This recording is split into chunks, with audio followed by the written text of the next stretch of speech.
Good morning and welcome to Church on the Net. We are now in our third week of the fundraiser. Just as an FYI, we've got a ways to go. I'm going to be putting up some flowcharts on how we're doing so far. But the two main areas, the church thing we're still working on, but we'll get it. But I want to welcome you this morning to Church on the Net. We're going to be talking about the battle and that the battle is real.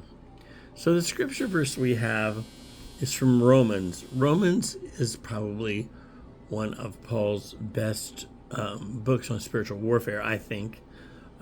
He talks a lot about it. It also has the Romans road in Romans, which is a way to lead somebody through salvation with the verses that are in Romans. So we're going to start 14 Romans 7:14.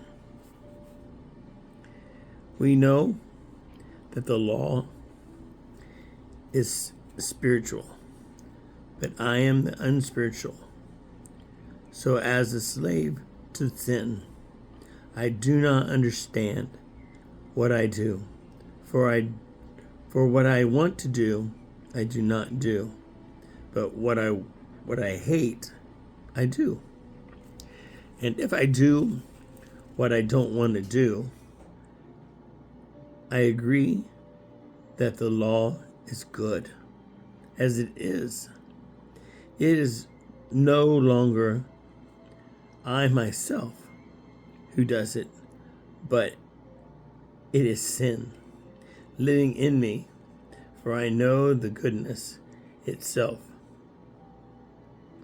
does not dwell in me, that is in my sin, in my sinful nature. For I have the desire to do what is good, but I cannot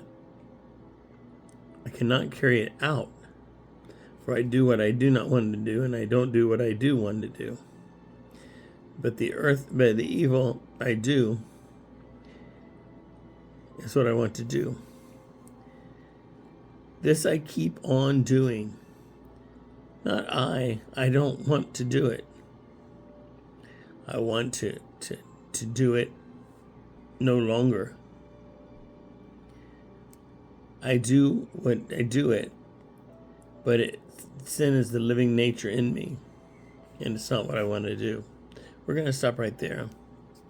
The reason the battle is real, we take for granted sometimes this battle that we're going through.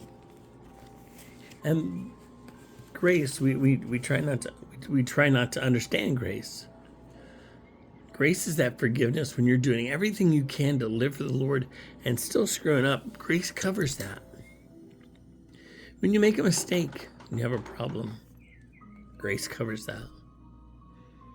When you don't willingly try to intentionally do wrong, but it still happens, that's grace. When you're in the middle of the fight for something, that's grace. This battle is real, and we tend to blow it off and not look at it. It's funny that recently one of our gentlemen had found some spiritual warfare things really going on. Definitely spiritual warfare. Had a hard time believing it.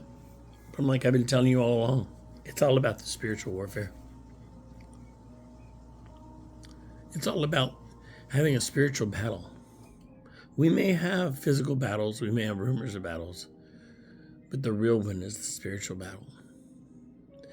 What will you do to feel that chasm between us and God? What will you do to help make reconciliation so that we can be on a good spot with the Lord, even though we struggle with our sin? Love Him with all your heart, mind, soul, and strength. Don't allow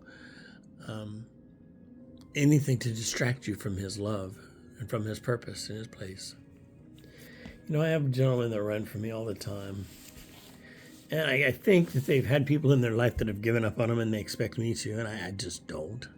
I may not talk to one. I haven't talked to one of my guys in years. But I faithfully pray for him every morning. Every morning I pray for him. What will it take for you to truly invest in people and truly love them? Not because you want to get something off of them or because you're infatuated with them, but a pure love that only comes from the heart of God. He rips it off and gives it to us. The choice is so much yours. What will you do with this Jesus you have today? What will you do with the battle? You may be losing little battles. The war has been won. The war is over with. Jesus won it. We are on the winning side. I think sometimes, even for me, the devil tries to sneak in your head and say, it's not real, you're not forgiven, you're going to die and go to hell.